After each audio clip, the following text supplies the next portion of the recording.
नमस्कार दोस्तों, यह है आरबीएससी की आरबीएससी ठीक है ना। आरबीएससी की राजस्थान माध्यमिक शिक्षा बोर्ड की पुरानी पाठ्य पुस्तक है 2006 से 6-7 की, ठीक है ना। और बहुत ही शानदार पाठ्य पुस्तक है और इसमें अपना चल रहा है पहला पाठ। पुस्तक का नाम है राजस्थान का इतिहास एवं संस्कृति, प्रारंभ से एकीकरण तक, है ना। तो इसमें पहला पाठ चल रहा है अपना और यहाँ से शुरू करेंगे। अब यहाँ तक आ गए हैं तो चलिए हर एक फैक्ट को, हर एक तथ्य को, हर एक लाइन को आराम से समझते हुए याद करते हुए चलें, ठीक है ना। क्योंकि जो हर एक फैक्ट है वो हर एक क्वेश्चन है। तो चलिए शुरू करते हैं। आज का टॉपिक है अपना आहड़। आहड़ इसमें से पढ़ लिया तो फिर कहीं से पढ़ने की कोई ज़रूरत नहीं है, ठीक है ना। आहड़ जिस समय हरियाणा, पंजाब, सिंध, गुजरात, उत्तरी राजस्थान तथा पश्चिमी उत्तर प्रदेश में हड़प्पा संस्कृति के निवासी रह रहे थे, उसी समय या उसके कुछ ही समय पश्चात दक्षिण पूर्वी राजस्थान में जिस संस्कृति का उदय हुआ वह है आहड़ संस्कृति। यह बनास संस्कृति के नाम से जानी जाती है। इस संस्कृति का सर्वप्रथम ज्ञान उदयपुर नगर के पूर्व में स्थित आहड़ नामक ग्राम से लगा। जिस समय हरियाणा, पंजाब, सिंध एवं गुजरात, उत्तरी राजस्थान तथा पश्चिमी उत्तर प्रदेश में हड़प्पा संस्कृति के निवासी रह रहे थे, उसी समय या उसके कुछ ही समय पश्चात दक्षिण पूर्वी राजस्थान, मान ली जाए ये अपना राजस्थान है ना भाई, ये अपना राजस्थान है। तो दक्षिण पूर्वी इधर दक्षिण पूर्वी राजस्थान में जिस संस्कृति का उदय हुआ वह है आहड़ संस्कृति। यह बनास संस्कृति के नाम से जानी जाती है। आहड़ संस्कृति किस नाम से भी जाना जाता है? बनास संस्कृति। इस संस्कृति का सर्वप्रथम ज्ञान उदयपुर नगर के पूर्व में स्थित आहड़ नामक ग्राम से लगा, इसलिए इसे आहड़ संस्कृति कहा गया है।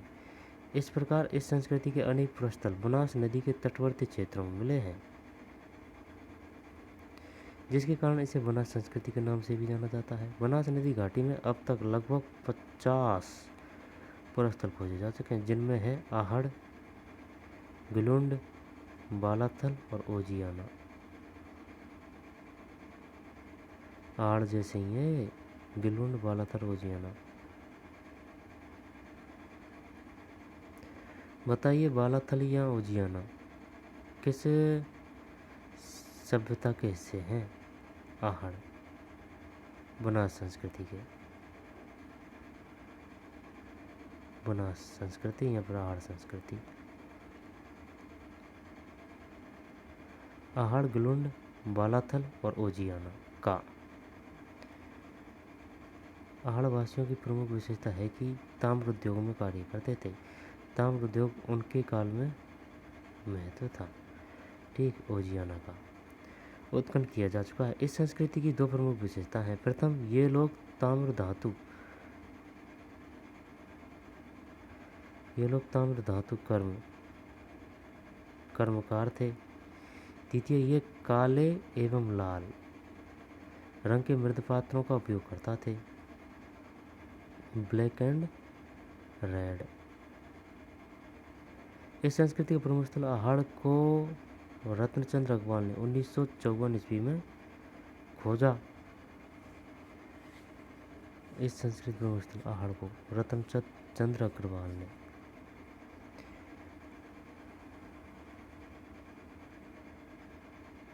1954 ईस्वी में खोजा, रत्नचंद्र अग्रवाल ने।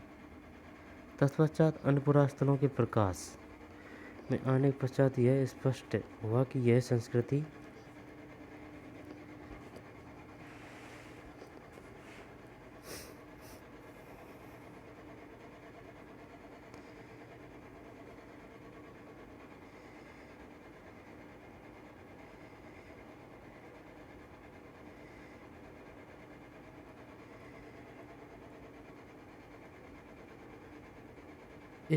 प्रमुख स्थल आहड़ को रत्नचंद्र अग्रवाल ने 1954 ईस्वी में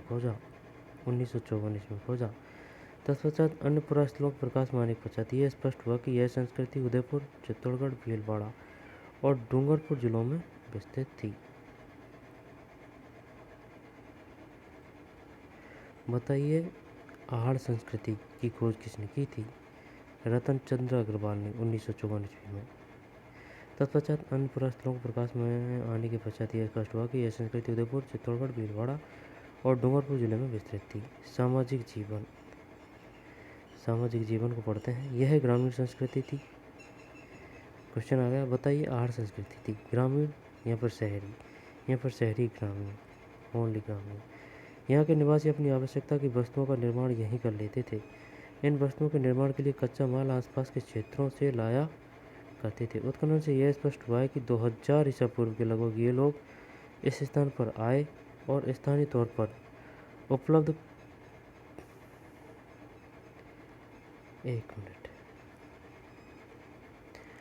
उत्खनन से यह स्पष्ट हुआ कि 2000 ईसा पूर्व के लगभग ये लोग इस स्थान पर आए थे भाई। ये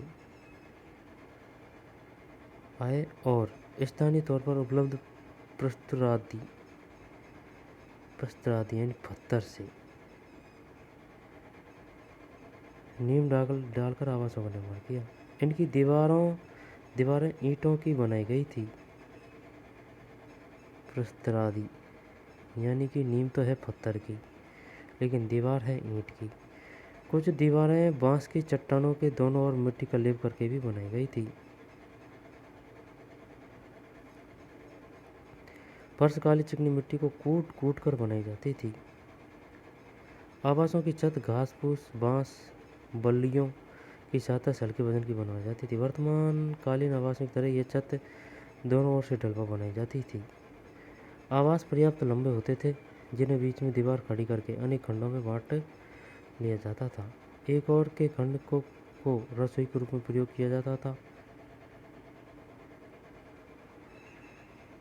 और एक रसोई के साथ 6 चूल्हे प्राप्त हुए हैं। बढ़ गया क्वेश्चन, बताइए 6 चूल्हे प्राप्त हुए हैं आहड़ से, कालीबंगा से, आहड़ से, तथा इनमें एक पर मानव हथेली छाप भी प्राप्त हुई है। मानव हथेली। आहड़ संस्कृति निवासी गेहूं, ज्वार, चावल, जो नहीं है, गेहूं, ज्वार, चावल का खाद्यान्नों के रूप में उपयोग करते थे। इनके भवनों में मछली, कछुआ, भेड़, बकरी, भैंसा, मुर्गी, हिरण, सुअर आदि जानवरों की हड्डियां प्राप्त हुई है। इस प्रकार इन्हें शाकाहार के साथ साथ मांसाहार भी प्रिय था। आभूषण में यहाँ के निवासी मणकों से निर्मित लड़ियों वाले हार, मालाएं, मिट्टी एवं ताम्र से निर्मित कर्णाभूषण एवं चूड़ियां धारण करते थे। आभूषण में यहाँ के निवासी मणकों से निर्मित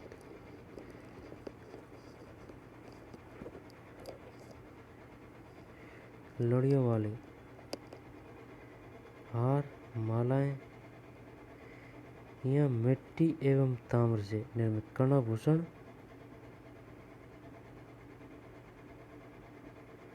हार, मालाएं एवं मिट्टी एवं ताम्र से निर्मित कर्णाभूषण यानी कि कान के आभूषण किसके बने होते थे? तांबे के और मिट्टी के, एवं चूड़ियां धारण करते थे। अब है धार्मिक जीवन। मानव आकृति आहड़, सिर नहीं है भाई साहब।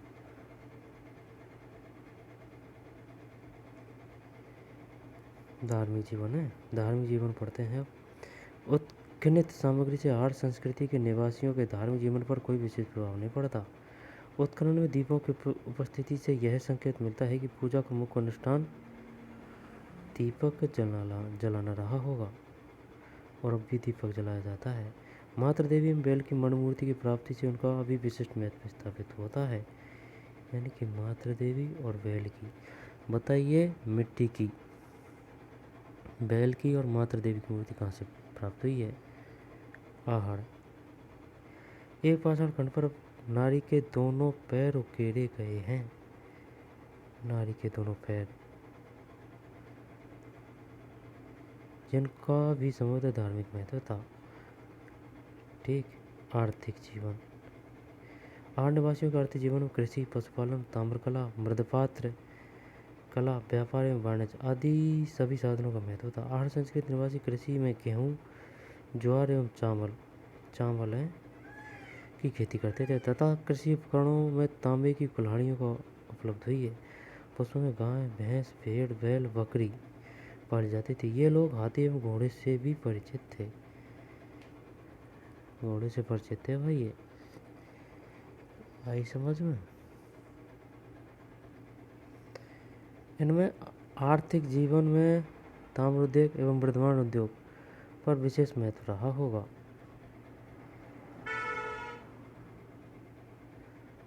लेकिन ये उद्योग धंधे इनके समुदाय के लिए ही थे। अवयव मृदभांड उद्योग प्राचीन काल में धातुओं की अनुपस्थिति में दैनिक जीवन में उपयोग हेतु मिट्टी के बर्तनों का बहुतायत से उपयोग होता था। ये मृदपात इतनी कला प्रवृत्तियों के ही आधार थे। इनके प्रमुख प्रकार मात्र काले और लाल रंग के होते थे। मृदभांड उद्योग ठीक दोबारा देख लेते हैं।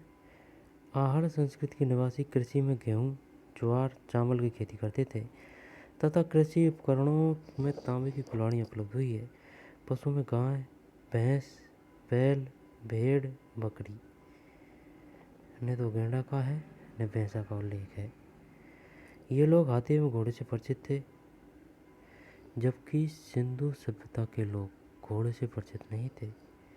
इनके आर्थिक जीवन में ताम्र उद्योग एवं मृदभांड उद्योग का विशेष महत्व रहा होगा। लेकिन ये उद्योग धंधे इनके समुदाय के लिए ही थे। अब है मृदभांड उद्योग। प्राचीन काल में धातुओं की अनुपस्थिति में दैनिक जीवन में उपयोग हेतु मिट्टी के बर्तनों का बहुतायत से उपयोग होता था। ये मृदपात इनकी कला प्रवृत्तियों के ही आधार थे। इनके प्रमुख प्रकार के पात्र काले और लाल रंग के होते थे। पात्र या फिर भांड, मृदभांड यानी कि बर्तन मान सकते हैं इसको, काले और लाल। इनका निचला भाग तो लाल होता था, किंतु कंधे से ऊपर का एक भीतर का संपूर्ण भाग काला होता था, लाल होता था। इनका निचला भाग तो लाल होता था, किंतु कंधे से ऊपर का भीतर का संपूर्ण भाग काला होता था। ये उल्टी तपाई विधि से पकाए जाने के परिणाम स्वरूप इस प्रकार के रंग से बन जाते थे। इस विधि को विज्ञान की भाषा में अपचयन की स्थिति या ज्वलन और ऑक्सीकरण की स्थिति में ज्वलन कहा जाता है। अपचयन की स्थिति ज्वलन और ऑक्सीकरण की स्थिति में ज्वलन कहा जाता है। इन मृद पात्रों पर सफ़ेद वर्णक छोटी छोटी बिंदुओं द्वारा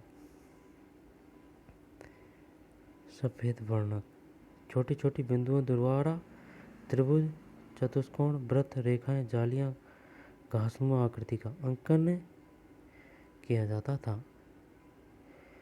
छोटी छोटी बिंदुओं द्वारा त्रिभुज, चतुष्कोण, वृत्त, रेखाएं, जालियां, घासनुमा आकृति। और अगर देखी जाए ना तो ग्रामीण इलाकों में जो कच्चे घर होते हैं ना, उनमें जो फूल मारते हैं, वो रंगोली करते हैं, वो इसी तरह की बनाई जाती है, का अंकन किया जाता था। इन मृत पात्रों के साथ गहरे लाल रंग के मृदभांड भी उपलब्ध हुए हैं। इन पर उत्कीर्ण विधि, ऊपर चिपकाई विधि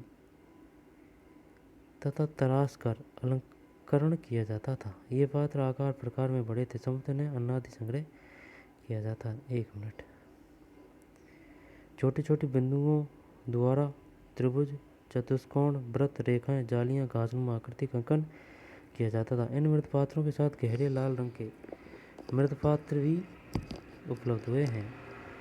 इन पर उत्कीर्ण विधि है ना, उत्कीर्ण विधि, ऊपर चिपकाई गई विधि तथा तराश का रंग अलंकरण किया जाता था। ये पात्र आकार प्रकार में बड़े थे। समुद्र ने अनादि संग्रह किया जाता था। ताम्र उद्योग, अलंकृत लाल मृदपात्र अलंकृत लाल मृदपात्र आहड़।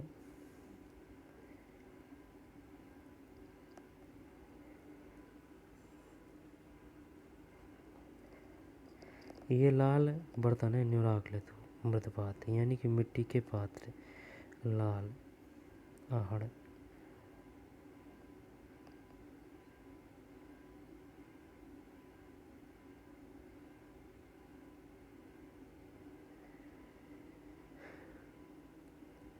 अलंकृत पात्र आहड़।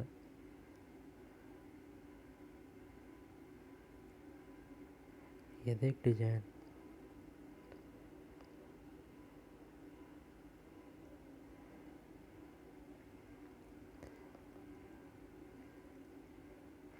अब है ताम्र उद्योग।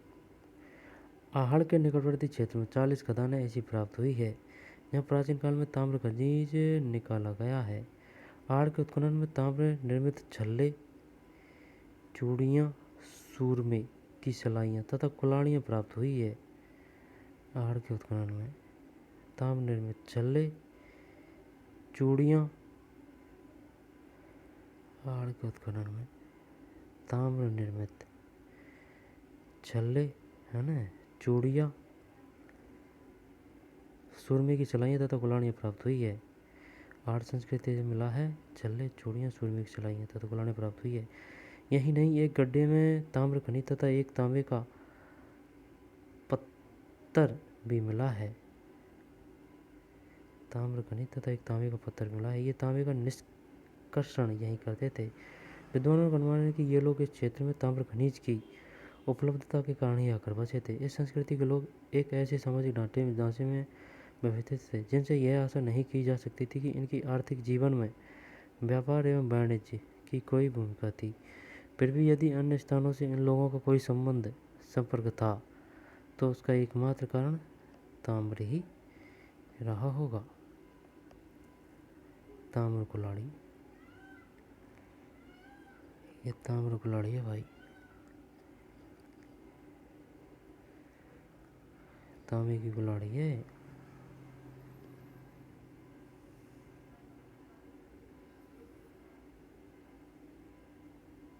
अतः यह स्पष्ट है कि ये लोग अन्यत्र से आए थे, अर्थात आहड़ पुराऐतिहासिक काल का एक ऐसा केंद्र था जिसे बाहर से आए लोगों ने स्थापित किया। प्राकृतिक आकर्षणों ने लोगों को यहाँ खींचा और उनसे संस्कृति के नए चरणों को आरंभ दक्षिण पूर्वी राजस्थान में करवाया। उदयपुर का यह भाग 3 ओर से पर्वतों से घिरा है जिसमें आगमन के लिए कुछ घाट बने हैं।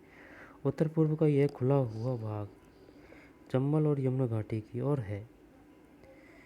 इसलिए अतीत में लगभग 2000 ईसा पूर्व में इसी भाग से लोग यहाँ आए। उत्तर पूर्व का यह है खुला भाग चंबल और यमुना घाटी की ओर है। उत्तर पूर्व का यह खुला भाग चंबल और यमुना घाटी की ओर है। इसलिए अतीत में लगभग 2000 ईसा पूर्व में इसी भाग से लोग यहाँ आए। इन लोगों ने इस प्रदेश की खोज कैसे की, यह भी ज्ञात है। हो सकता है कि पर्याप्त मात्रा में शिकार के लिए घना जंगल तथा सिंचाई व पीने के लिए पर्याप्त पानी, घर बनाने के लिए आसानी से उपलब्ध शिष्ट पत्थर, शिष्ट प्रस्तर या पत्थर, कृषि के लिए उर्वरक भूमि तथा उपकरण एवं अस्त्र शस्त्रों के लिए सुगमता से उपलब्ध ताम्रस्क आदि मुख्य आकर्षण है। इन लोगों ने बनास नदी घाटी क्षेत्र में बसकर परिवेश का पूरा लाभ उठाया और लगभग 700 से 800 वर्ष तक रहते रहे। आई समझ में? विराट में पाषाण, ताम्र व मृद पात्र अर्थात गिट्टियों के बर्तनों की संस्कृति प्रचलन में थी।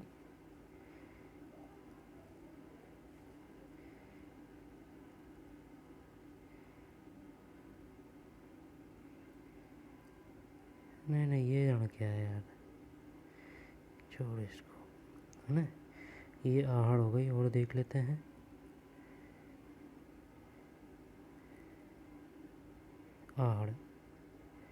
आहड़ गिलोन, बालातड़ और ओजियाना काले व लाल रंग के ताम्र धातु थे। 1954 में रत्न चंद्र अग्रवाल ने उदयपुर, चित्तौड़गढ़, भीलवाड़ा और डूंगरपुर जिलों में विस्तृत थी। सामाजिक जीवन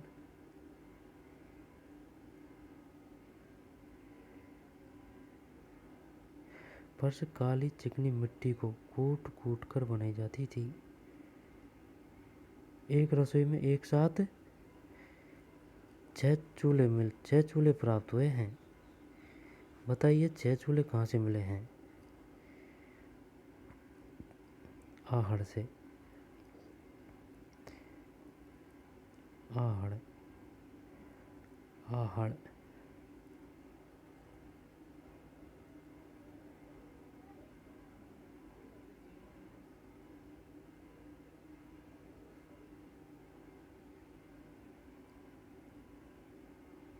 धार्मिक जीवन,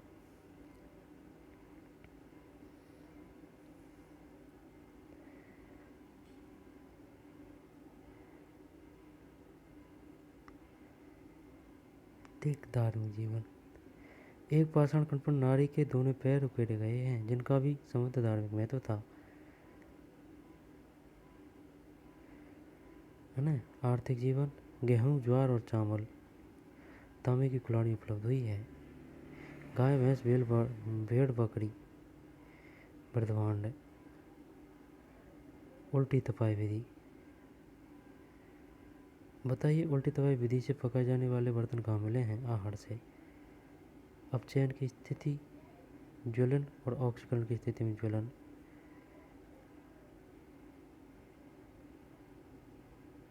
शानदार डिजाइन है ये।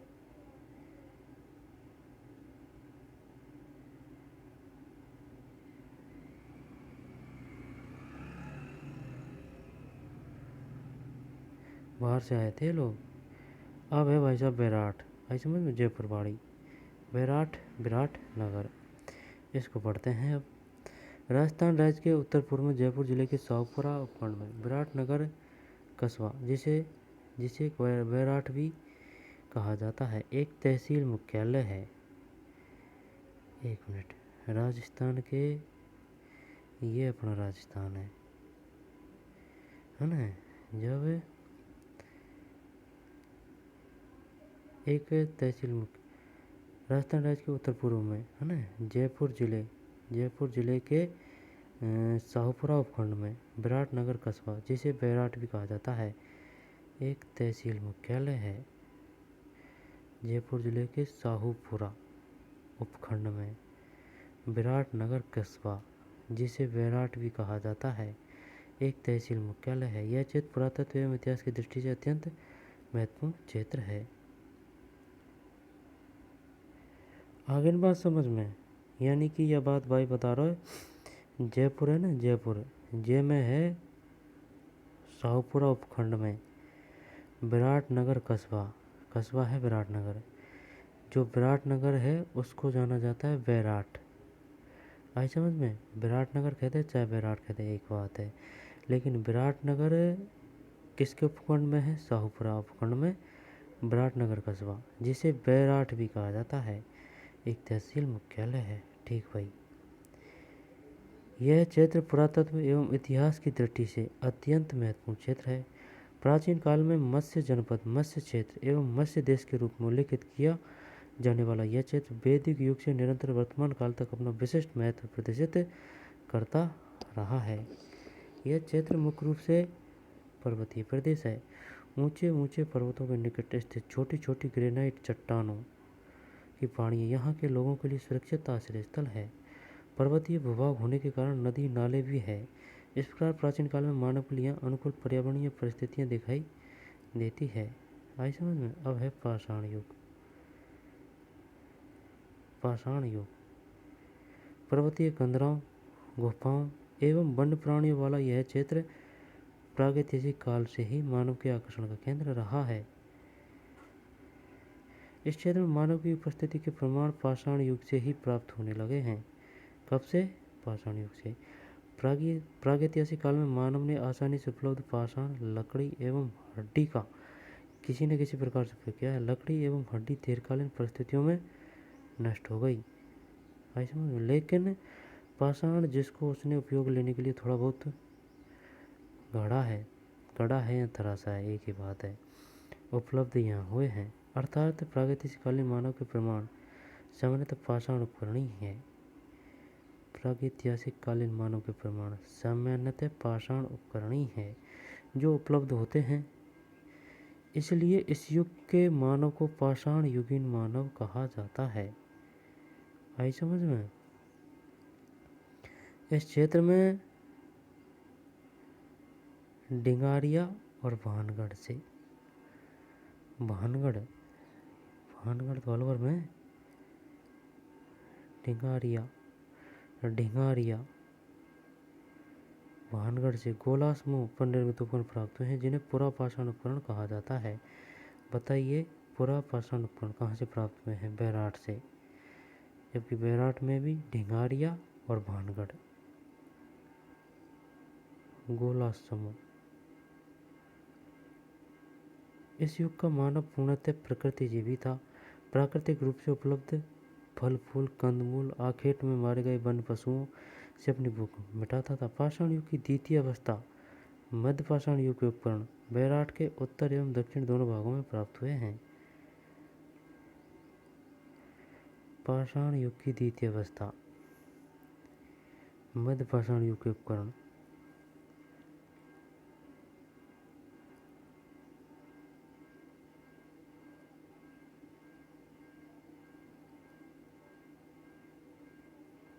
पाषाण युग की द्वितीय अवस्था मध्य पाषाण युग के उपकरण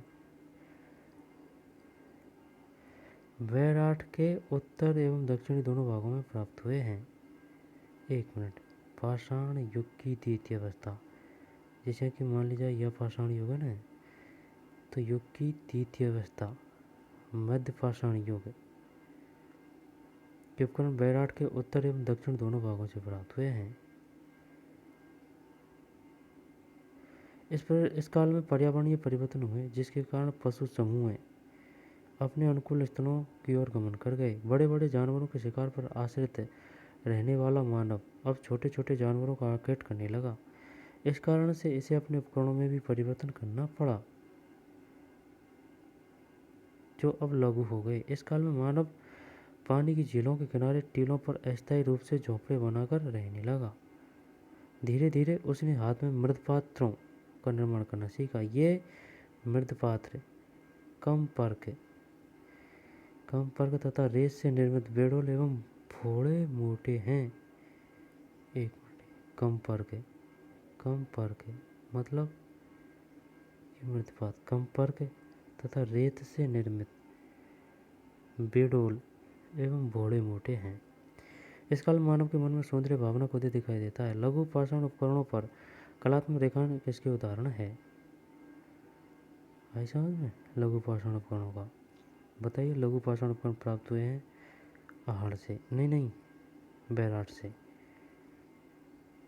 इसे अब एक विस्तृत कैनवास शैलाश्रों की सपाट भित्तियों के रूप में उपलब्ध था।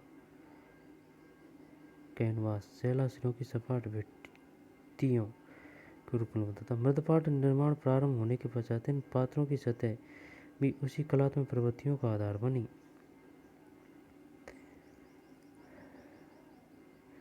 इस काल में मानव के मन में, है ना भाई, सौंदर्य भावना को दिखाई देता है। लघु पाषाण उपकरणों पर कलात्मक रेखांकन इसके उदाहरण है। उसे अब एक विस्तृत कैनवास मतलब शैलाश्रों की सपाट भित्तियों के रूप में उपलब्ध था। मृदभांड निर्माण प्रारंभ होने के पश्चात इन पात्रों की सतह भी उसकी कलात्मक प्रवृत्तियों का आधार बनी। शैलाश्रों की छत एवं दीवारों पर लाल रंग से निर्मित चित्रों या शैलचित्र भी प्राप्त। उसके स्वयं के द्वारा निर्मित अवलोकों का मिलना विराटनगर की पहाड़ियों जैसे कि गणेश डोंगरी, बीजक डोंगरी एवं भीम डोंगरी। गणेश, बीजक और भीम। शताधिक शैलाश्रों में लाल एवं अन्य रंगों द्वारा रेखांकन किया गया प्राप्त हुआ है। यह रेखांकन किसी एक समय में नहीं किया गया, ये दीर्घकाल की रचनाएं हैं। विराटनगर की पहाड़ियाँ जैसे कि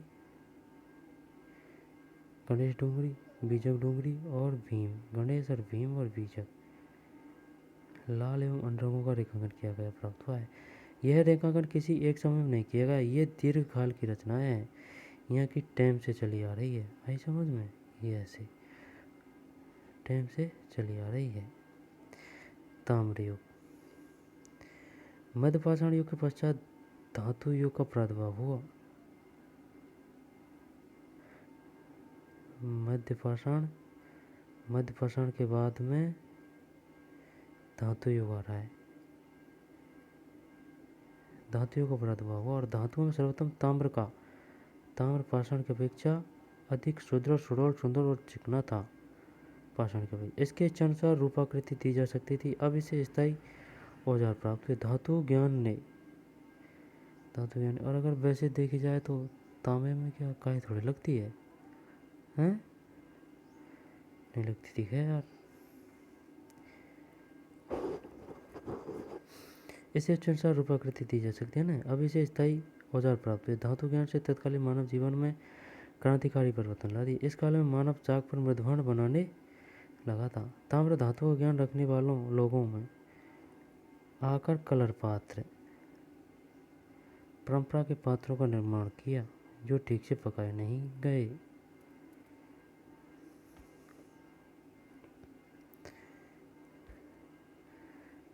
ताम्र धातु का ज्ञान रखने वाले लोगों ने आकर कलर पात्र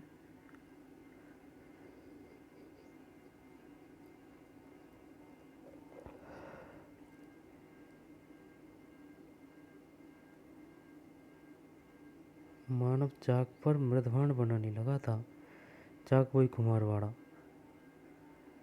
चाक हो गया कहीं जीवा टाइम। ताम्र धातु का ज्ञान रखने वाले लोगों ने आकर कलर पात्र परंपरा के पात्रों का निर्माण किया। आकर मतलब आकर जो ठीक से पकाए नहीं गए। आकर कलर पात्र मिले हैं वैराट से। हाथ लगाने से झड़ने लगते हैं। इन पर उपकरण विधि द्वारा अंकलन किया गया। जोधपुर जयपुर एवं गणेश और सीकर के उत्खनन में ऐसे साक्ष्य प्राप्त हुए हैं। अच्छा, जोधपुरा यह वाला जोधपुर को नहीं, जयपुर में ही है जोधपुरा। ऐसे साक्ष्य प्राप्त हैं जिससे यह स्पष्ट होता है कि ये लोग ताम्र खनिज से ताम्र धातु का निष्कर्षण भली भांति करते थे तथा अपने प्रयोग में आने वाले उपकरणों का निर्माण किया करते थे। ताम्र खनिज से धातु का निष्कर्षण तथा उससे उपकरणों का निर्माण करना इन लोगों की श्रेष्ठ सामाजिक स्थिति का परिचय रहा होगा।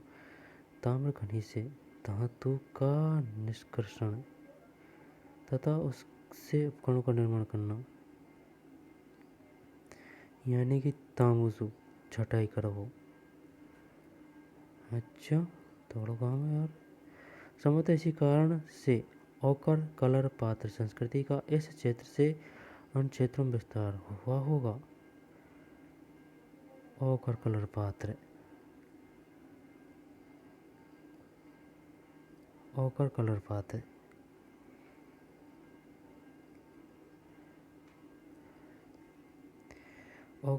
संस्कृति का इस क्षेत्र से अन्य क्षेत्रों में विस्तार हुआ होगा। सीमित तौर पर हुए उत्खनन से इस संस्कृति के लोगों के सामाजिक जीवन पर कोई विशेष प्रकाश नहीं पड़ा। कुछ विद्वानों का अनुमान है कि ये लोग वर्तमान कालों के गाड़ोलियों लुहारों की तरह अपना जीवन यापन करते थे। गाड़ोलियों लुहारों की तरह घूम कर अपनी ताम्र निर्मित सामग्री का निर्यात करते थे। बंजारा लोहा गडरिया को रहेगा बेवाड़ा। आर.सी. अग्रवाल के मतानुसार ये लोग समकालीन संस्कृति जैसे कि प्राक हड़प्पा एवं हड़प्पा के लोगों से अभिन्न थे। इनके आर्थिक जीवन में ताम्र धातु का बहुत महत्व था। कौन का कथन है ये? अग्रवाल जी। ये यदि स्थायी निवास करते तो उत्खनन में दैनिक जीवन में काम आने वाली वस्तुओं का अवशेष मिलते। ये यदि अगर ये एक जगह रहे है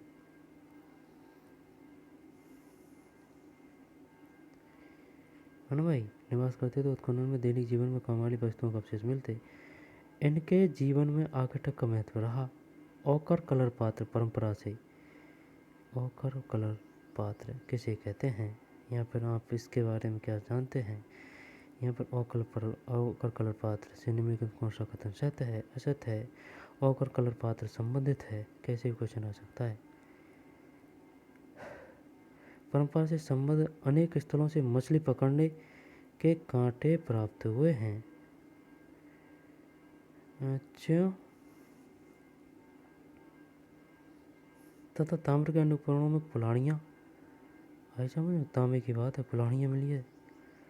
चाकू, भाले तथा अन्य प्रकार के बाण आकृति, यानी कि बाण को जो हिस्सा रहे ना, जैसे कि यह बाण है तो यह कागा हिस्सा, यह बाणा का प्राप्त हुए हैं।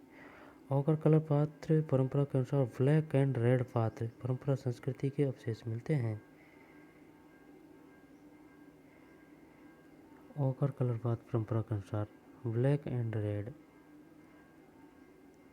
पात्र परंपरा संस्कृति के अवशेष मिलते हैं। इस क्षेत्र की ब्लैक एंड रेड पात्र परंपरा बनार संस्कृति या आर्ट संस्कृति की ब्लैक एंड रेड पात्र परंपरा से पूर्णतः भिन्न है।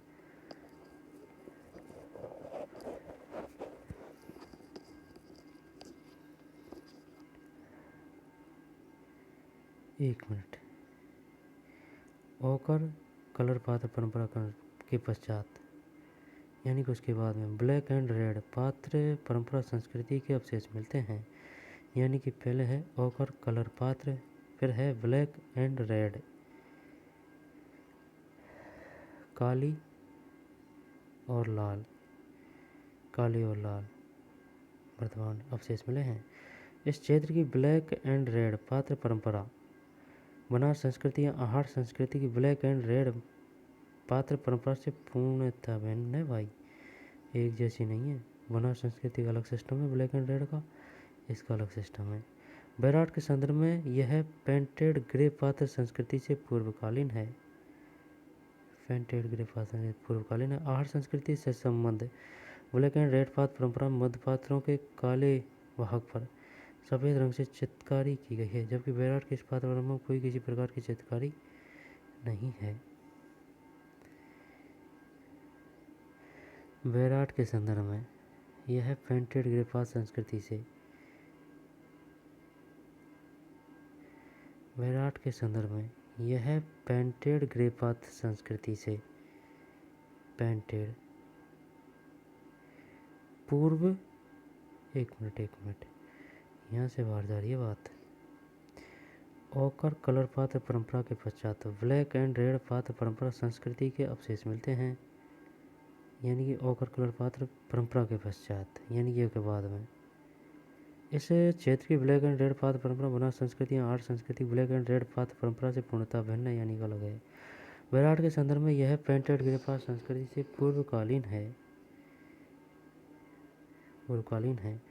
आहार संस्कृति से संबंध ब्लैक एंड रेड पात्र परंपरा में मृद पात्रों के काले भाग पर सफ़ेद रंग से चित्रकारी की गई है।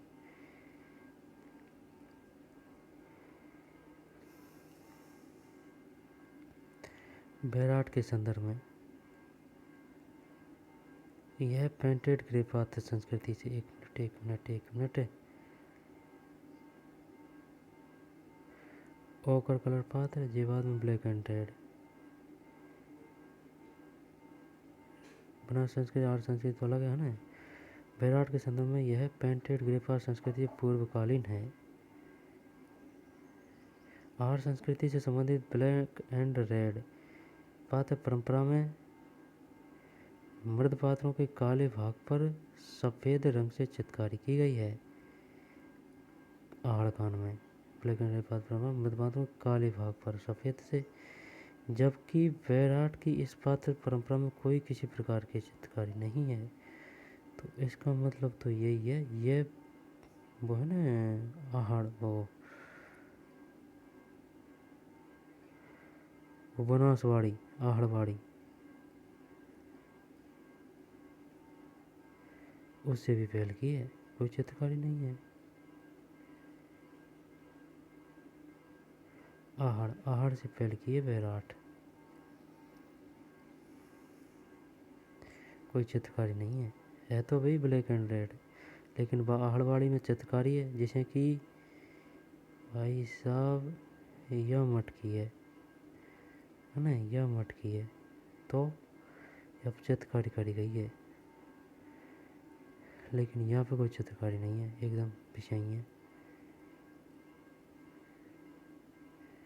जैसा कि नाम से स्पष्ट है, ये पात्र काले एवं लाल रंग के हैं और इनका काला रंग संभवतः उल्टी तपाई विधि के कारण उत्पन्न हुआ है। उल्टी तपाई विधि पात्रों को भली प्रकार तैयार की गई मिट्टी से चाक पर बनाया गया है। बनावट की दृष्टि से अधिकांश पात्र साफ सुथरे हैं, पतले हैं, अच्छी तरह पकाए गए हैं। इनमें कटोरे, जार, तस्तरिया मुख्य पात्र है। अब आ रहा भाई साहब लोहा युग।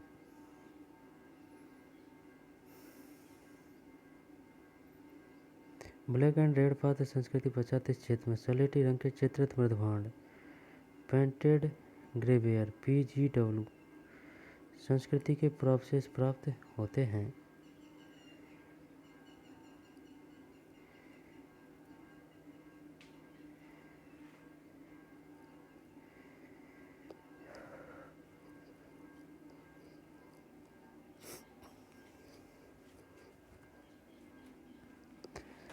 आर्यन बात समझ में?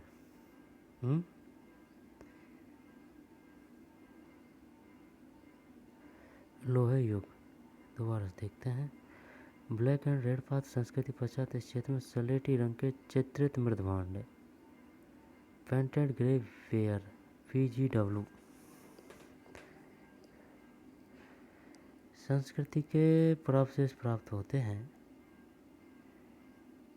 ब्लैक एंड रेड पात्र संस्कृति पश्चात इस क्षेत्र में सलेटी रंग के चित्रित मृदभांड यानी painted grey ware PGW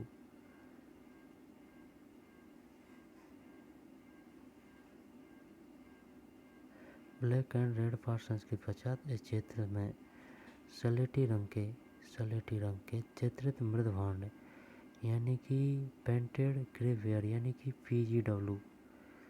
painted का मतलब यहाँ P है, पेंटेड का मतलब होगा चित्रित, H का ग्रे, वेयर का वेयर, वेयर ये हो गया। मृदभांडों को भी बोलते हैं वेयर, है ना, चित्रित, पेंटेड ग्रे वेयर।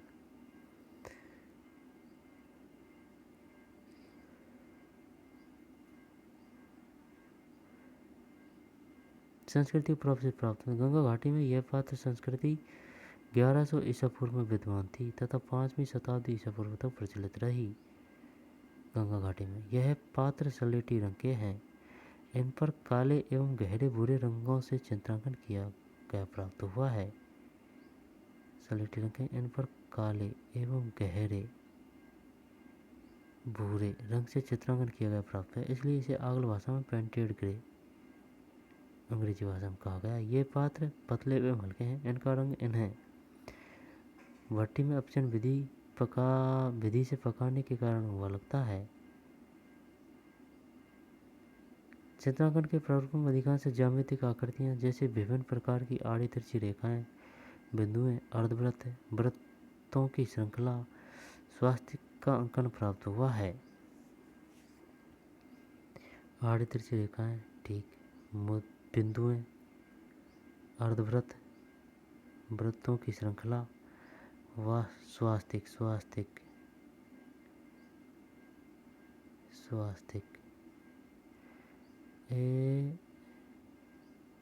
एक मिनट, स्वास्तिक कुछ नहीं है, देखिए, है ना, स्वास्तिक यह है, गलत बन गया, एक स्वास्तिक कुछ नया। पात्रों में मुख्यतः कटोरे, तस्तरियाँ मुख्यतः है। कटोरे, तस्तरियाँ, सलेटी रंग के चित्रित मृदभांड। अब यार कलरफुल होता ना तो बढ़िया दिखता हो। चित्रित मृदभांड,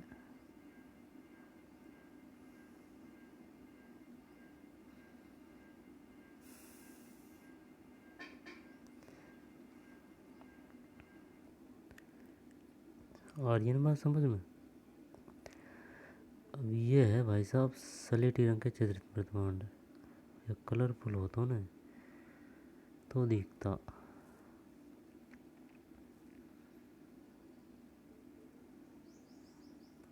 दो 2006-07 की किताब है यार।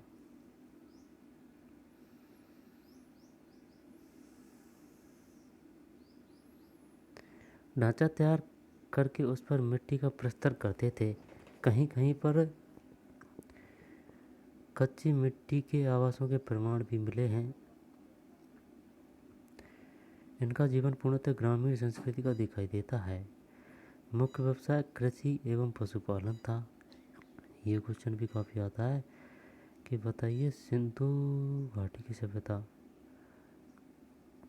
मुख्य व्यवसाय का क्या था, कृषि या पशुपालन? कृषि एवं पशुपालन दोनों में। खदानों में गेहूं एवं चावल का उत्पादन किया जाता था। पशुओं में गाय, बैल, भैंस,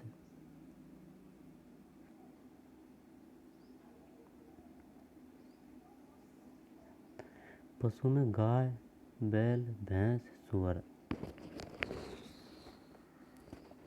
अब तो नॉर्मल लगता है, लेकिन क्वेश्चन दे दिया। बताइए जो बैराट सभ्यता है वहाँ के वासी किस जानवर से संबंधित नहीं थे? यहाँ पर किसे कौन सा जानवर नहीं मिलता है वहाँ पे? यहाँ पर कौन सा जानवर को वो नहीं पालते थे? यहाँ पर निम्नलिखित में से कौन सा पशु या जानवर बैराट वासियों से संबंधित नहीं था? बैल है, भैंस है, सुअर है और दे दियो हाथी। ठीक है ना, तो मामला गोल हो जाएगा। हाँ, बैल, भैंस, सुअर मांस पालते थे। भेड़ बकरी की हड्डियां भी उत्खनन में मिली हैं। इन्हें दूध, मांस एवं चर्म हेतु पाला जाता था। इस संस्कृति के लोग लोहे धातु से परिचित थे, यानी कि लोहा धातु से भी और तांबा से भी। बेराठवाड़ा। अंतरिक्षी खेड़ा उत्तर प्रदेश के उत्खनन में इसकी पुष्टि हुई है। अंतरिक्षी खेड़ा बेराट क्षेत्र से लोहे अवशेष इस स्थिति तक प्राप्त हुए हैं कि लोग स्थानीय तौर पर इसका निष्कर्षण करते थे और इससे चाकू, तीर, भाला, हाशिया, कुदाली, कुल्हाड़ी, चिमटा, कील आदि उपकरणों का निर्माण करते थे। इस संस्कृति के लोग धातु से परिचित थे। ठीक, ध्यान रखूंगा। अवशेष कहाँ से मिले? धातु के, लोहे धातु के। अंतरिक्षी खेड़ा उत्तर प्रदेश। बेराट क्षेत्र में लोहे अवशेष इस स्थिति तक प्राप्त हुए हैं कि लोग स्थानीय तौर पर इसका निष्कर्षण करते थे। इससे चाकू, तीर, भाला, हाशिया, कुदाली, कुल्हाड़ी, चिमटा, कील आदि उपकरणों का निर्माण करते थे। पेंटेड गृह प्राप्त संस्कृति के पश्चात बेराट संस्कृति में उत्तरी कालीन चमकीली मृदपाट संस्कृति। पेंटेड गृह प्राप्त संस्कृति के पश्चात यानी कि बाद में, पेंटेड ग्रे फैल गई है जे के बाद में, या उत्तरी काली चमकीली मृदवाड़ संस्कृति, north black and publish for NBP, northern के प्रभाव से प्राप्त होते हैं। इस संस्कृति के ये अवशेष मृदभांड समय उत्तरी भारत में मिले हैं। ठीक, उत्तरी भारत में कौन सी का? उत्तरी काली चमकीली मृदभांड, नॉर्थर्न ब्लैक पब्लाइज्ड वेयर NBP, और इन पर काले रंग की चमकीली सतह है, काले रंग की, इसलिए इनका यह विशेष प्रकार का नामकरण किया गया है, उत्तरी काली चमकीली। बताइए उत्तरी काली चमकीली मृदपाट संस्कृति से पहले कौन सी संस्कृति थी? किस प्रकार के मृदपाट थे? पेंटेड ग्रे पात्र। इन मृदपात्रों का निर्माण भली भांति तैयार की गई मिट्टी द्वारा तीव्र गति से घूमते हुए चाक पर किया गया था। इन मृदपात्रों का निर्माण भली भांति तैयार की गई मिट्टी द्वारा तीव्र गति से घूमते हुए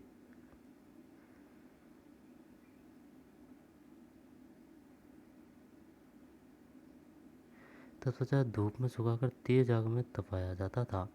इनके गिरने पर धात्मिक खनन सुनाई पड़ती है। ये मृदपात बहुत हल्के एवं पतले होते हैं। इनमें मुख्य रूप से किनारों की थालियाँ, कटोरे, ढक्कन और छोटे कलश प्रमुख है ना भाई। इस संस्कृति का कालक्रम 5वीं शताब्दी ईसा पूर्व से द्वितीय शताब्दी ईसा पूर्व माना जाता है। 5वीं से द्वितीय शताब्दी ईसा पूर्व है। इस काल तक लोहे का व्यापक प्रयोग होने लगा था, जिससे उत्पादन में भारी वृद्धि हुई। लोहासु को ज्ञान सिर्फ बैराठवाड़ा को ही हो, न तो आहड़ नहीं सिंधु सभ्यता। समझते इसी कारण से उत्तर भारत में द्वितीय नागरिक क्रांति का सूत्रपात हुआ। अतिरिक्त उत्पादन में भारी वृद्धि नागरिक क्रांति का प्रमुख कारण है। अतिरिक्त उत्पादन भारी वृद्धि नागरिक क्रांति का प्रमुख कारण। नागरिक समाज का आर्थिक जीवन जटिल होने लगा। परिणामस्वरूप वस्तु विनिमय से परेशानी होने लगी।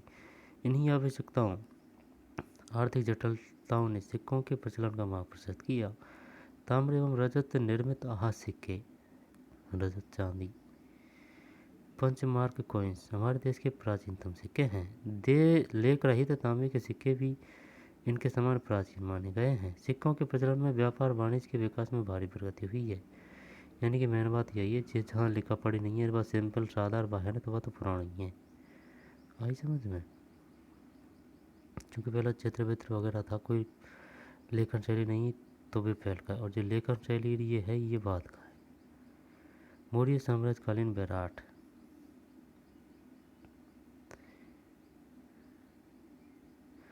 मौर्य काल में बैराठ क्षेत्र का विशेष महत्व है। इस कारण से दीर्घकाल में पुराविदों के लिए यह आकर्षण का केंद्र बना रहा। 1837 में कैप्टन बट ने बीजक डूंगरी पर मौर्यकालीन ब्रह्मा लिपि में उत्कीर्ण सम्राट अशोक का शिलालेख खोजा। 1837 ईस्वी में कैप्टन बट ने 1857 क्रांति हुई, जिस पहल की बात है, 20 साल। मौर्यकालीन ब्राह्मी लिपि में उत्कीर्ण सम्राट अशोक का शिलालेख खोजा।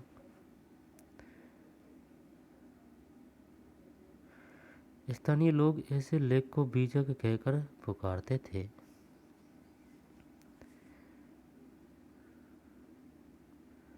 इसी कारण से इस डूंगरी का नाम बीजक डूंगरी पड़ गया। इस लेख को बीजक डूंगरी मौर्यकालीन ब्राह्मी लिपि में उत्कीर्ण सम्राट अशोक का शिलालेख खोजा। बताइए, ब्राह्मी लिपि में उत्कीर्ण सम्राट अशोक का शिलालेख मिला है बीजक डूंगरी से। किसने खोजा था? कैप्टन बट ने 1837 में। इस कारण इस डूंगरी का नाम बीजक डूंगरी पड़ा गया। ठीक। अब है 1840 में। इस अभिलेख को चट्टान से काटकर कलकत्ता संग्रहालय ले जाया गया। 1840 में यहाँ से कलकत्ता। और 1871 और 72 ईस्वी में कार्लाइन ने इस क्षेत्र का गहन सर्वेक्षण किया, जिसके अंतर्गत भीम डूंगरी के एक और अशोक शिलालेख प्रकाश में आया। कार्लाइन ने 1871-72। 1936 में दयाराम साहनी ने बीजक डूंगरी पर पुरातात्विक उत्खनन किया। जब देखें सबसे पहले कैप्टन बट 1837 में ब्राह्मी लिपि में उत्कीर्ण सम्राट अशोक का शिलालेख खोजा बीजक डूंगरी में।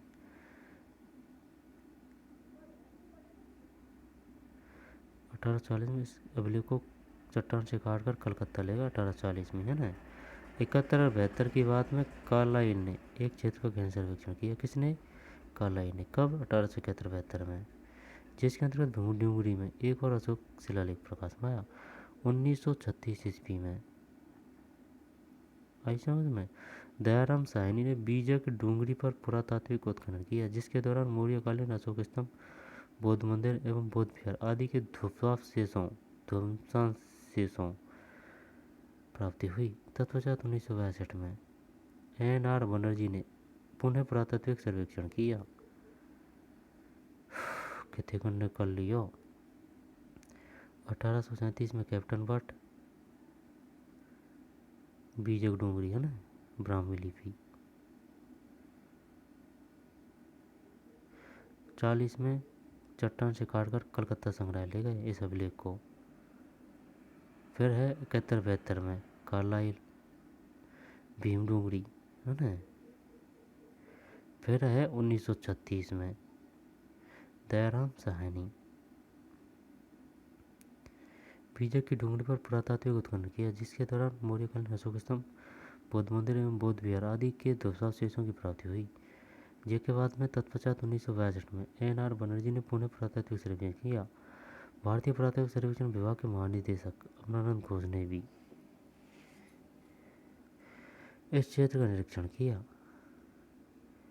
NR बनर्जी 1962।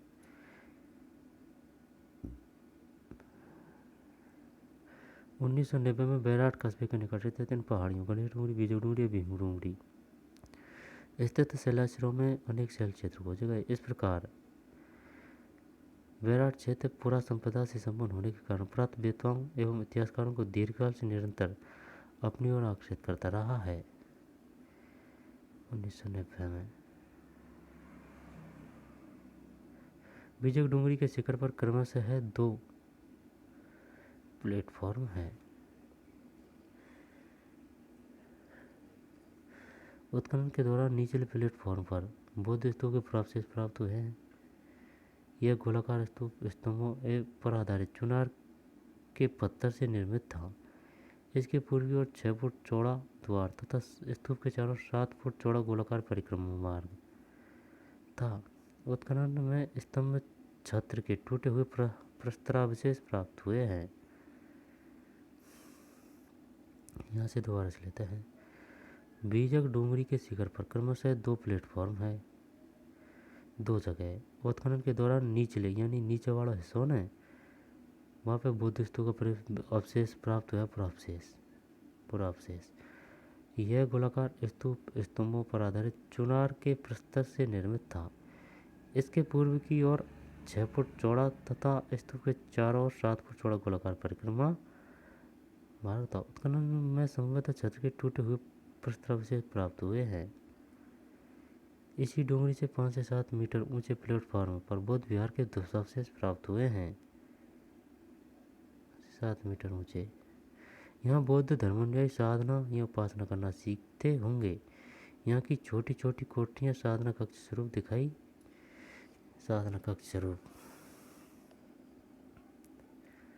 दिखाई देती है। इस प्रकार बैराट के उत्खनन से यह प्रमाणित होता है कि मौर्य काल में बौद्ध धर्मानुयायियों के लिए एक महत्वपूर्ण केंद्र के रूप में प्रतिष्ठित था तथा स्वयं मौर्य सम्राट अशोक का इस क्षेत्र में विशेष लगाव था। लेकिन परवर्ती काल में इस केंद्र का ध्वंस किया गया। यहाँ से अशोक स्तंभ एवं बौद्ध स्तूप के छत्र आदि के हजारों की संख्या में टुकड़े प्राप्त होना यहाँ की गई विनाश लीला को अभिव्यक्त करते हैं। दयाराम साहनी के मत अनुसार मूल शासक मिहिरकुल ने बैराट का ध्वंस किया। दयाराम साहनी के मत अनुसार मूल शासक मिहिरकुल ने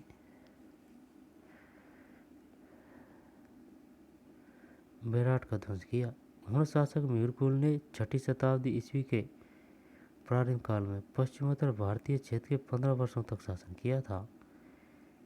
6वीं शताब्दी ईस्वी के प्रारंभ काल में पश्चिमोत्तर भारतीय क्षेत्र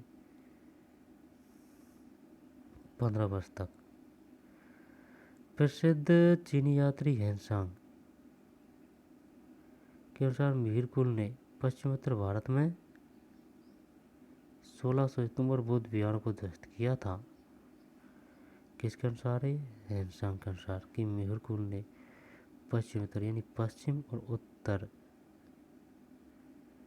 भारत में 1600 स्तूपों और बौद्ध विहारों को ध्वस्त किया था। 9 कोटि बौद्ध उपासकों का वध किया। संभवतः इस विनाश लीला में ही बौद्ध धर्मानुयायी कूट लिपि यानी गुप्त लिपि का इन पहाड़ियों के शिलाक्षरों में प्रयोग किया है। कूट लिपि या गुप्त लिपि का इन पहाड़ियों के शिलाक्षरों में प्रयोग किया। गुप्तकालीन ब्राह्मी लिपि को अत्यधिक अलंकृत करके लिखा जाना, यह कूट लिपि, गुप्त लिपि या संख लिपि है। गुप्तकालीन ब्राह्मी लिपि को अत्यधिक अलंकृत करके लिखा जाना। यह कूटलिपि, गुप्तलिपि या संकलिपि है। इसका अधिकांश लाल रंग द्वारा 200 से अधिक शिला खंडों की विभिन्न सतहों पर अंकन प्राप्त हुआ है। गुप्तलिपि या संकलिपि है। इसका अधिकांशतः लाल रंग द्वारा 200 से अधिक शिला खंडों की विभिन्न सतहों पर अंकन प्राप्त हुआ है। शिलालेखों की भीतरी दीवार एवं छतों पर ये लेख अपेक्षाकृत अधिक सुरक्षित है। कुछ शिलालेखों में बौद्ध प्रतीकों का अंकन भी दिखाई देता है। यह विराट है भाई। विराट सभ्यता का नष्ट किसने किया था? अनुशासक मेरकुल ने। किसके अनुसार? चीन यात्री हेनसांग के अनुसार।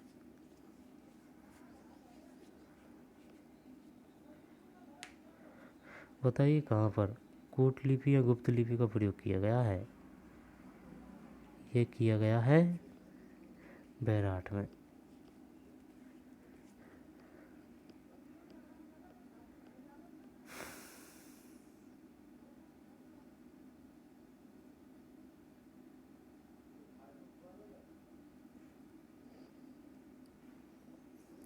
बताइए बैराठ से कितने फुट का चौड़ा गोलाकार परिक्रमा मार्ग था?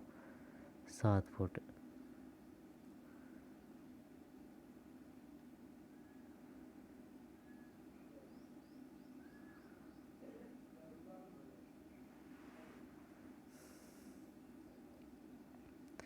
Captain but 1837।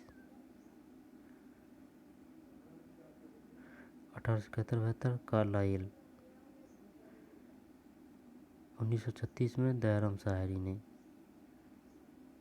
1962 में एन.आर. बनर्जी ने। 1962। 1990 में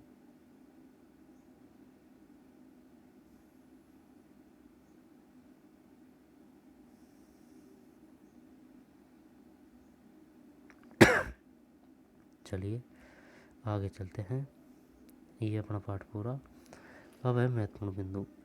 राजस्थान राज्य भारत के पश्चिमोत्तर भाग में देश का सबसे बड़ा राज्य है।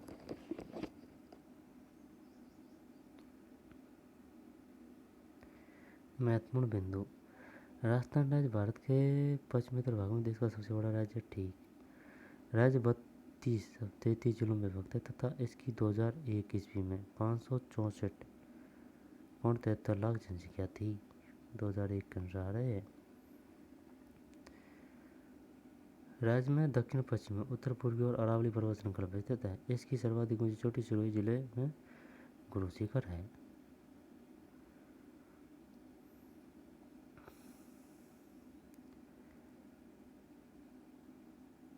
उत्तर और पूर्व की ओर है ना, है ये पता। अरावली का पश्चिम भाग जिसमें बीकानेर, जोधपुर और जैसलमेर जिलों का क्षेत्र मरु प्रदेश रेगिस्तानी भूभाग मारवाड़ कहलाता है। उत्तरी राजस्थान प्राचीन काल में सरस्वती एवं द्वस्ती नदी प्रभावित होती थी। सरस्वती और द्वस्ती ये नदियाँ सदा नीरा थी। इनके किनारे प्राचीन काल में सभ्यता विकसित हुई। बीकानेर एवं जोधपुर जिलों के क्षेत्र को महाभारत काल में जांगल देश कहा जाता था। जांगल देश। जांगल देश कहा जाता था। कोटा, बूंदी एवं झालावाड़ जिलों के क्षेत्र को हाड़ौती कहा जाता है। कोटा, बूंदी एवं झालावाड़ जिलों के क्षेत्र को हाड़ौती कहा जाता है।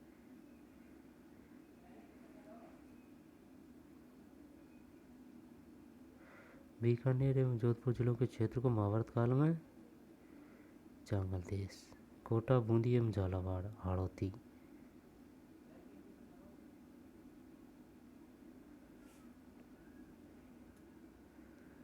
कोटा, बूंदी एवं झालावाड़ जिलों के क्षेत्र को हाड़ौती।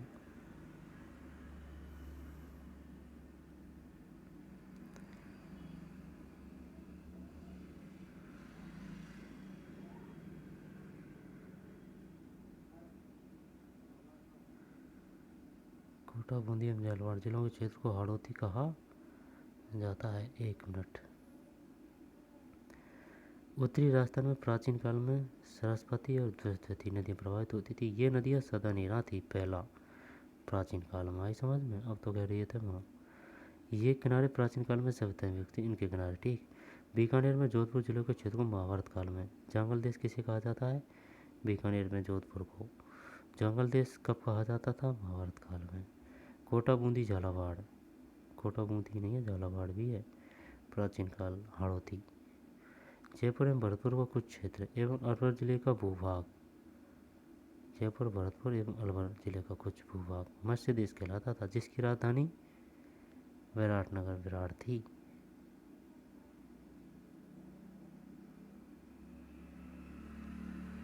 मत्स्य की विराट। प्राचीन काल में चित्तौड़ का क्षेत्र सीवी जनपद के नाम से जाना जाता था, जिसकी राजधानी मध्यमिका थी। उसे वर्तमान नगरी कहा जाता है। नगरी किसे कहा जाता है? मध्यमिका को। मध्यमिका थी सीवी जनपद की राजधानी, वर्तमान में नगरी कहा जाता है। नगरी किसे कहा जाता है? मध्यमिका को। उदयपुर के निकट वन प्रदेश जिसमें नदियों का जाल बिछा हुआ है, मेवाड़ कहलाता था। जयपुर के निकटवर्ती क्षेत्र को ढूंढान कहा जाता था। ढूंढान पुरातात्विक सामग्री को इतिहास के स्रोतों में सर्वाधिक प्रामाणिक माना जाता है। प्रागैतिहासिक राजस्थान के विषय में केवल पुरातत्व ही जानकारी उपलब्ध करवाता है। पुरातत्व सामग्री में अभिलेख, मुद्राएं, स्मारक, शैल क्षेत्र, उत्खनित पुरावस्तुएं, मृदभांड, उपकरण, आभूषण आदि प्रमुख हैं। अभिलेख, मुद्राएं, स्मारक, शैल क्षेत्र, उत्खनित पुरावस्तुएं। राजस्थान के प्रमुख इतिहासकार मोहनत नेड़जी, जेम्स टॉड, कविराज श्यामल दास, सूर्यमल मिश्रण तथा गौरीशंकर हीरा चंदोजा है। उत्तरी राजस्थान के हनुमानगढ़ जिले में प्राचीन सरस्वती नदी के किनारे कालीबंगा हड़प्पा सभ्यता का प्रमुख स्थल है, जिसके निम्न स्तरों में प्राक हड़प्पा युगीन सभ्यता के भी अवशेष प्राप्त हुए हैं। ठीक। उदयपुर जिले में बनास नदी घाटी क्षेत्र में ताम्रयुगीन सभ्यता का आहार एक प्रमुख स्थल है, जो उदयपुर शहर के निकट स्थित है। जयपुर जिले का विराटनगर प्राचीन काल से एक महत्वपूर्ण क्षेत्र रहा है।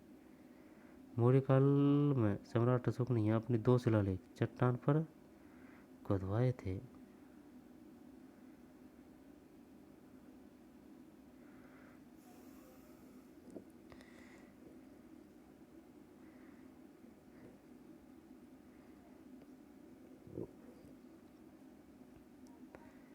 विराट प्राचीन काल से एक महत्वपूर्ण क्षेत्र रहा है। मौर्य काल में सम्राट अशोक ने यहाँ अपने 2 शिलालेख, कितने? 2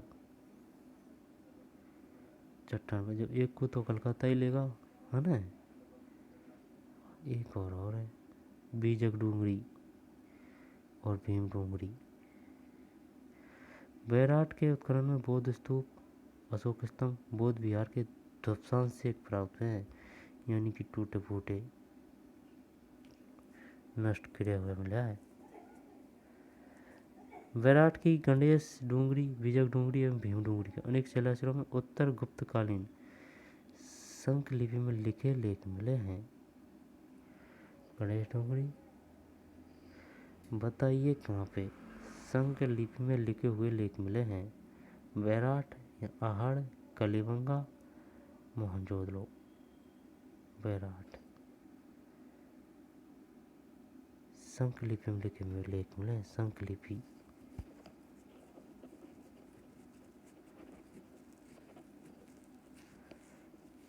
संख लिपि वह भाई है, गुप्त लिपि हुए ना, ज़्यादा अलंकृत कर लिखा जावा वहाँ में रह गया संदेश छपे रह गए वहाँ में।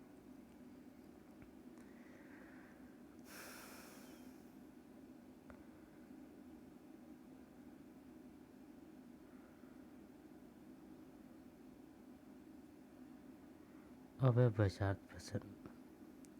राजस्थान को दो भागों में विभाजित करने वाला तत्व ये तो अरावली है। जंगल देश कहा जाता है बीकानेर जोधपुर को।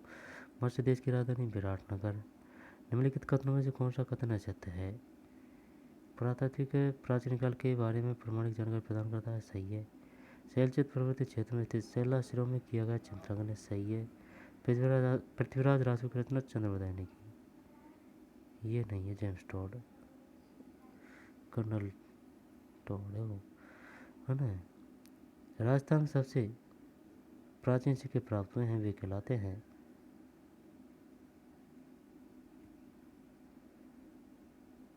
आत्ममुद्राएं।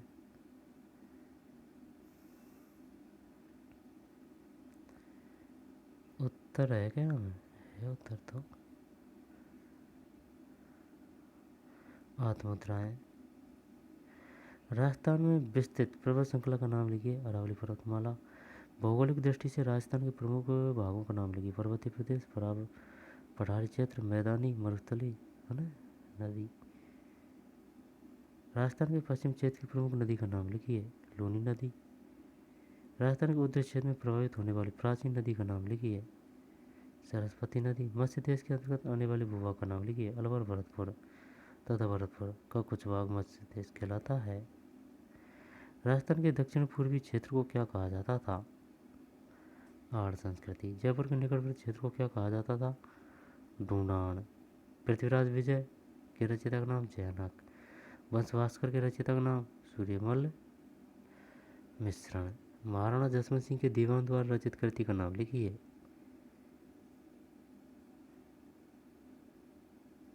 किधर गया? अलग साइड लिख दिया है।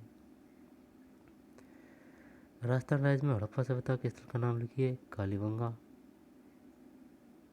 महाराणा जसवंत सिंह के दीवान द्वारा रचित कृति का नाम, जसवंत सिंह को बाको दीवान हो, बाक के द्वारा रचित जी कृतियों के नाम की बात है। महाराणा जसवंत सिंह के दीवान द्वारा, क्या क्वेश्चन क्या शानदार है। जसवंत सिंह के दीवान द्वारा। राजस्थान राज्य में हड़प्पा सभ्यता के स्थल का नाम लिखिए। कालीबंगा। आर्ट संस्कृति क्षेत्र का नाम लिखिए। दक्षिण पूर्वी राजस्थान। राजस्थान राज्य में मौर्य सम्राट अशोक के अभिलेख कहाँ से प्राप्त हुए हैं? बैराट से।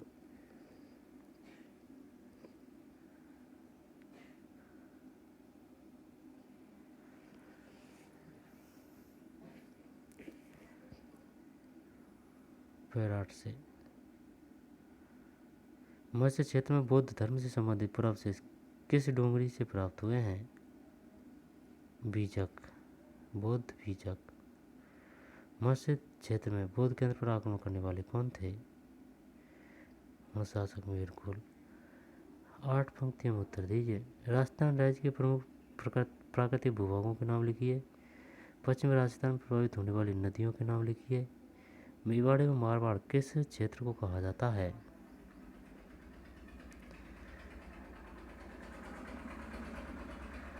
सपाद लक्ष्य क्या है? मेवाड़ के शिल्पी एवं उसके द्वारा रचित कृति का नाम लिखिए। घोड़ी एवं पृथ्वीराज चौहान के मध्य युद्ध का वर्णन किस कृति में किया गया तथा उसके रचयिता का नाम लिखिए। मेवाड़ के शिल्पी, उसके द्वारा रचित कृति के। मेवाड़ के शिल्पी तो यार मंडलों ने। सपाद लक्ष्य क्या है? घोड़ी एवं पृथ्वीराज चौहान के मध्य युद्ध का वर्णन किस कृति में किया गया तथा इसके रचयिता पृथ्वीराज रासो चंद्रवरदाई। कानड़ देव प्रबंध क्या है? पद्मनाभ। राजस्थान में फारसी भाषा के 2 अभिलेखों का उनके प्राप्ति स्थल का नाम लिखिए। गधिया सिक्कों का की मुख्य विशेषता लिखिए। गधे जैसे चित्र बने हुए थे उन पे। राजस्थान में स्थित 5 महत्वपूर्ण स्मारकों का नाम लिखिए। राजपूत काल में लिखे 4 महत्वपूर्ण संस्कृत भाषा के ग्रंथों एवं उनके रचयिताओं के नाम लिखिए। राजपूत काल में लिखे 4 महत्वपूर्ण संस्कृत भाषा के ग्रंथों।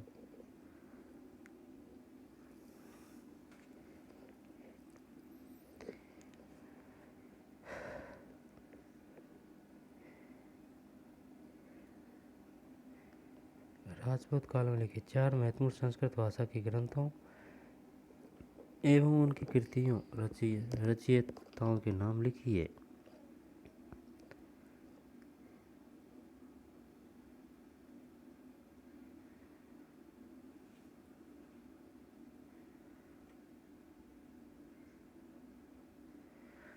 चार महत्वपूर्ण संस्कृत भाषा के ग्रंथों एवं उनके रचयिताओं के नाम।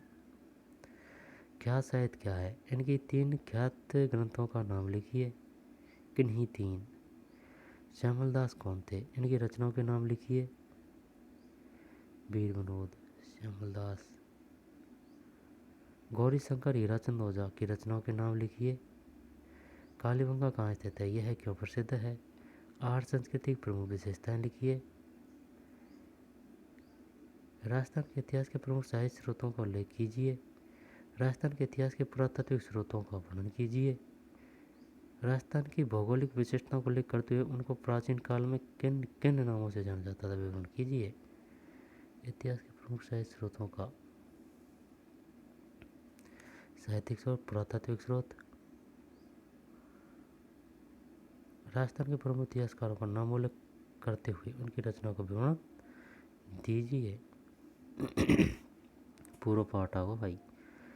कालीबंगा के उत्खनन से तत्कालीन मानव जीवन पर क्या प्रभाव पड़ता है? लिखिए। आर्य सभ्यता की विशेषताओं का उल्लेखन करते हुए वहां के निवासियों के सामाजिक एवं आर्थिक जीवन का वर्णन कीजिए। आहड़ है ना भाई। वैराट मौर्य काल में बौद्ध धर्मानुयायियों का एक प्रसिद्ध केंद्र था।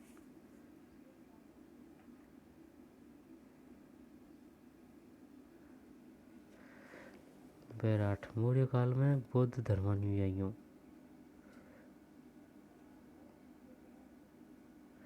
बीजक डूंगरी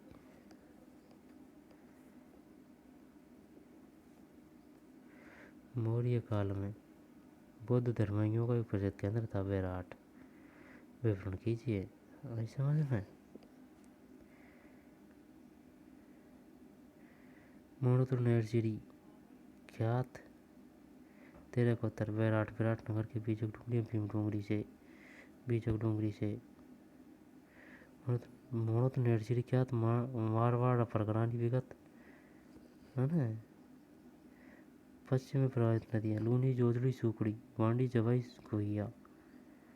लूनी पश्चिम, लूनी, जोजड़ी, सुकड़ी, वांडी, जवाई, कोहिया। मेवाड़ के शिल्पी मंडल द्वारा रचित राजवल्लभ के महाराणा कुंभा के काल की जानकारी मिलती है। मेवाड़ के शिल्पी मंडल द्वारा रचित राजवल्लभ के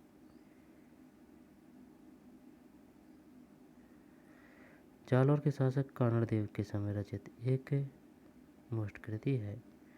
इसकी रचना पद्मनाभ ने की। पृथ्वीराज विजय जयानक अमीर महाकाव्य जयचंद-सूरी। पृथ्वीराज विजय जयानक है ना। अमीर महाकाव्य जयचंद-सूरी।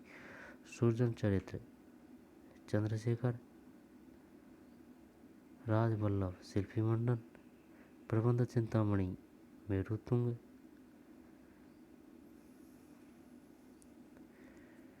अमीर महाकाव्य जयचंद-सूरी और सृजन चरित्र है ना। देख सुन मेरी बात। पृथ्वीराज विजय का होगा जयानक, अमीर महाकाव्य होगा जयचंद-सूरी, सृजन चरित्र होगा चंद्रशेखर, राजवल्लभ शिल्पी मंडन, प्रबंध चिंतामणि मेरुतंग, मोनोतुर नैरचिरी ख्यात, वाक्यदासरी ख्यात, दयाल सिद्धासरी ख्यात। सिरोही राज्य का इतिहास 1911। बीकानेर राज्य का इतिहास, जोधपुर राज्य का इतिहास। 11, 12, 14 11 जाने दे यार। पृथ्वीराज विजय जयानक ने है ना। अमीर महाकाव्य जयचंद-सूरी, सृजन चरित्र चंद्रशेखर, राजवल्लभ शिल्पी मंडन, प्रबंध चिंतामणि मेरुतंग। मोनोतुर नैरचिरी ख्यात, वाक्यदासरी ख्यात, दयाल दासरी ख्यात। मोहनत नैरचिरी ख्यात हो गई है ना। वाक्यदासरी ख्यात, मोहनत वाक्यदास और दयाल दासरी। सिरोही राज्य का प्रजामंडल 1911 ईस्वी। बीकानेर राज्य का प्रजामंडल, जोधपुर राज्य का प्रजामंडल। अब ये अगला पार्ट आ रहा है ना, इसको पढ़ेंगे बाद में। ठीक, एक बार से देख लेते हैं इसको।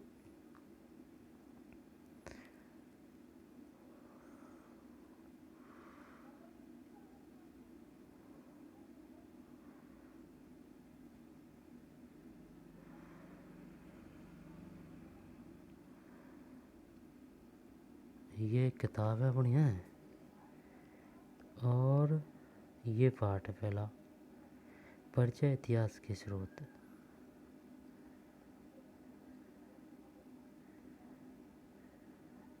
भौगोलिक स्थिति, पर्वतीय प्रदेश, पठारी प्रदेश, मैदानी क्षेत्र, मरुस्थल, नदियों का क्षेत्र, जंगल देश, मत्स्य देश, सूरसेन, अर्जुनयन, सीवी, मेदपाट, मारवाड़, गुजरात और प्रदेश, माड़, सपादलक्ष, हाड़ौती, ढूंढान। इतिहास के स्रोत, पुरातात्विक, साहित्यिक, पुरालेख, आधुनिक। पुरातात्विक स्रोत, अभिलेख,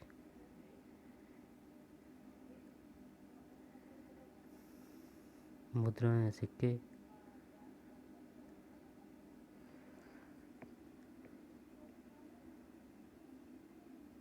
उत्खनन, पुरावशेष, भग्नावशेष, मृतपाट, उपकरण, आभूषण आदि।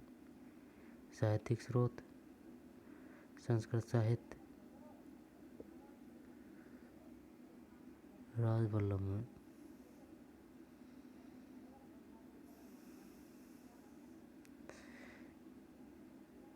राजवल्लभ शिल्पी मंडल द्वारा मेरुतुंग रचित प्रबंध चिंतामणि। मंडन राजवल्लभ, मेरुतंग प्रबंध चिंतामणि, राजशेखर कृत प्रबंध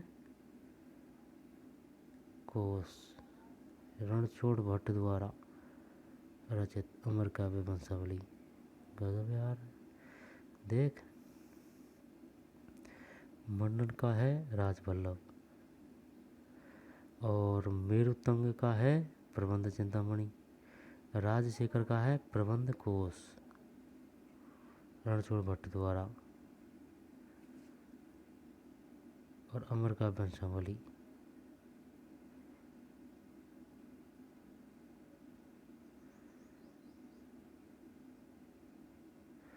राजशेखर का तो है प्रबंध और रणछोड़ भट्ट का है अलग अमर काव्य वंशावली।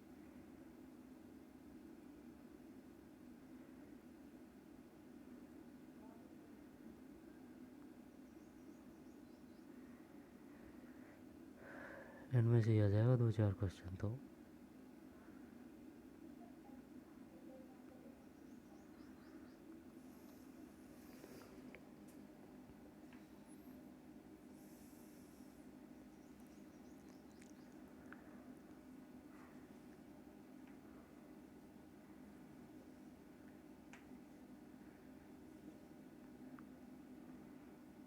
आड़,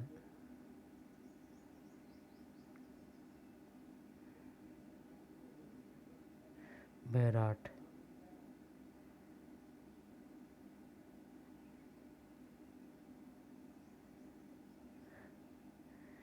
तो चलिए मिलते हैं नए वीडियो में। धन्यवाद।